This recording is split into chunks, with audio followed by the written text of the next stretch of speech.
Charlie Hurt, Washington Times opinion editor and Fox News contributor. Brad Howard, president of Corcoran Street Group. Boy, I got to tell you, you go down to the boardwalk. We were just in the shore area, my family and I, last weekend, and you talk with people, and their small businesses are teaching them front and center about this economy. They'll give you an earful if you talk to them, just like Don Lemon did. So, Brad, what do you say from your party's perspective on Kamala's new economic proposals? Well, I think it's just, part of a longer agenda she's going to roll out between now and the election. And you'll see a lot of it at the convention the next 4 days. We're going to preview a lot of what she's going to do. They're going to talk a lot about what they've done. Inflation is coming down. The economy, unemployment's at record lows. Things are turning around thanks to the Inflation Reduction Act. But we've got to pivot to the future. And I think you're going to hear a lot about it over the next 4 days.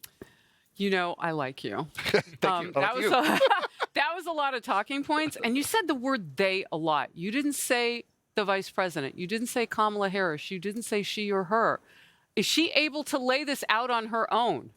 Absolutely, but I say they as in this is a party convention. The Democrats are more united than we have been this entire campaign, and we're united behind two things: that's defeating Donald Trump and electing Kamala Harris as our next president.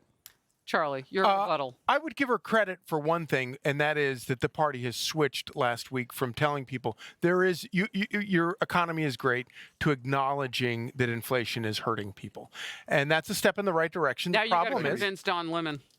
Exactly. The problem is that the reason that we're in the situation we're in is because she is vice president. Her policies have been what caused the economy that people are suffering under, and obviously she has enjoyed 3 weeks of unprecedented propaganda, which is very helpful for her.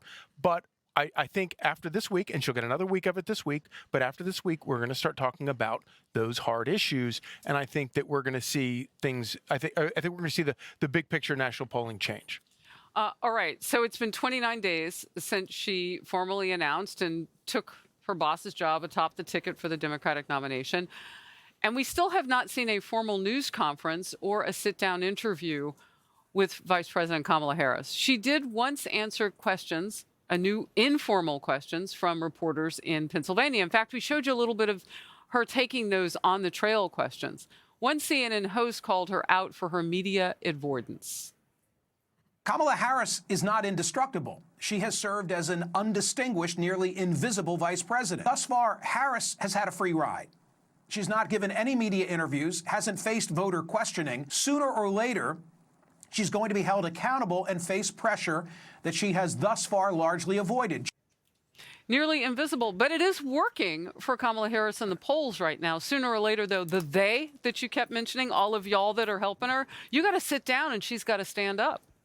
Yeah, and she's going to, and she promised to do so by the end of the month. So we'll see how that rolls out. But the thing about it is most voters weren't familiar with the vice president. They knew about her. They didn't know much about her story and her background. She's been telling that story and that background over the last 4 years, reminding folks that she's a prosecutor taking on a convicted felon. She's explaining her biography and introducing herself to voters. And as voters are hearing that, they're responding and the numbers are going up. She's got to lock down the base of support. Our base was floundering before Kamala Harris took over as the top of the ticket. Do you think you can convince those people outside, and we're told to expect by their very organizations that have gotten them together, tens of thousands of people just outside on the doorsteps of this convention? Can you convince them that this is not a Jewish-hating party?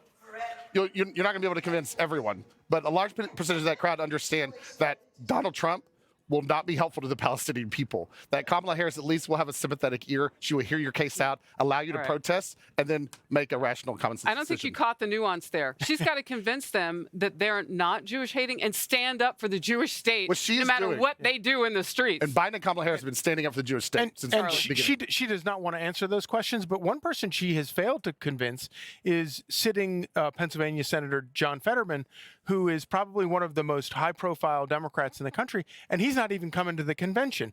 And the undercurrent for that is it's over. The party's lurch to the left on Israel. Any last word? I'm going to give it to you. I think that's a bridge that they're going to have to figure out some way to gap. And these protests that we see here this week are not going to help them. Brad, you said on this very program during the commercial that the shiny objects of the free abortions and those things will keep us from hearing about those issues. Let's see. Well, I think that was more his point, but my point is I think Democrats would rather talk about abortion and reproductive care than the Palestinian protests. I think you're right. Hey, everyone. I'm Emily Campagno. Catch me and my co-hosts Harris Faulkner and Kaylee McEnany on Outnumbered every weekday at 12 p.m. Eastern, or set your DVR. Also, don't forget to subscribe to the Fox News YouTube page for daily highlights.